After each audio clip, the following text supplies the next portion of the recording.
Godez Café Terrasse, tome 11. Alors, je commençais par râler parce que j'étais super content. Je crois que c'était un ou deux tomes. Il n'y a aucun qui était parti en France, réaliser un peu l'un de ses rêves, devenir styliste et tout ça. Il avait réussi à être embauché par quelqu'un. Donc, je me suis dit, ouais, ça va pouvoir renouveler un peu le casting et faire un peu un tour d'audace. Parce que clairement, ça reste l'un des personnages principaux qui était présent durant une bonne partie de la série déjà, durant les premiers tomes de la série. Je crois que c'est même le premier personnage qu'on a vu quasiment converger avec Ayato. Donc, je suis plutôt content de voir un peu son départ et curieux de voir ce que ça allait réserver. Finalement, début de la série, pas début de la série, début du tome, elle revient. On nous apprend que finalement, elle est de retour au Japon pour des raisons que je vous laisserai découvrir. Mais en gros, c'est pas forcément très bien passé, donc elle a décidé de revenir et plutôt rester un peu dans sa zone de confort. Ce qui peut se comprendre, mais je suis quand même un peu déçu qu'elle arrive si vite.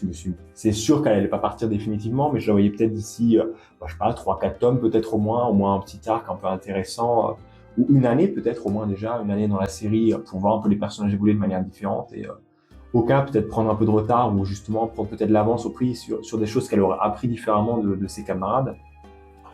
Finalement, on reste un peu sur le même principe, hein, toujours un peu de la romance. Le tome est surtout centré un peu sur le retour d'Oka, essaie de se réintégrer, parler un peu en frimant de manière française et tout ça. Donc, bof, c'est pas terrible, je trouve, le reste pour le moment.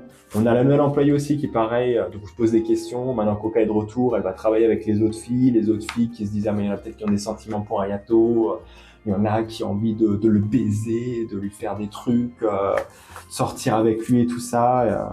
Ils vont partir en voyage à la fin. J'ai espoir après que ça avance un peu plus parce qu'à la fin du tome, ils se disent, les trois filles principales un peu, qu'on voit un peu en concurrence, qu'ils se disent, bon, on va le confronter, on va dire, il doit choisir entre nous trois, il a intérêt à choisir en tout cas. Donc, ça peut présager quelque chose.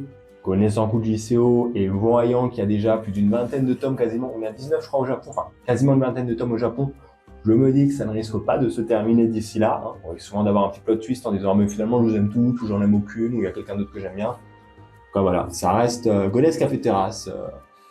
On regarde pour l'intrigue, on va dire ça. Donc voilà, une série que je continue à lire. En vrai, je sais pas forcément pourquoi, mais j'aime bien le trait de l'auteur. Donc, on va voir ce que ça va la suite. Et toi, t'en penses quoi?